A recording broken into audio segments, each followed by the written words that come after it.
بسم الله الرحمن الرحیم دوستانو موږ د ایران او افغانستان په صفري نقطه اسلام قلعه کې یو په هماغه جوړ شوي کمپ کې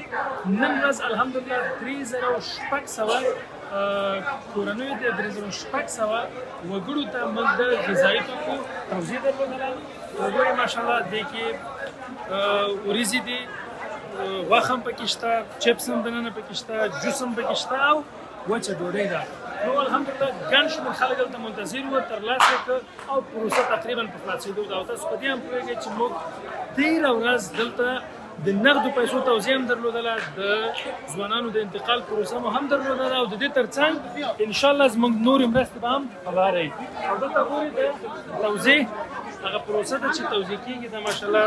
رضاکار وروڼه دي خدمت کوي الله دې دوی ته اجر ورکړي حاجي صاحب هم ماشاءالله شته نو انشاءالله هغه پروسه ده تاسو یې ګورئ تاسو ته د قمر بنسټ شمیره لینک ټول په ډسکرپشن کې ښکاري موږ سره اړیکه ونیسئ او د دغو هیوادوالو په لاسنیوي کې مرسته وکړئ جزاک الله خیر السلام علیکم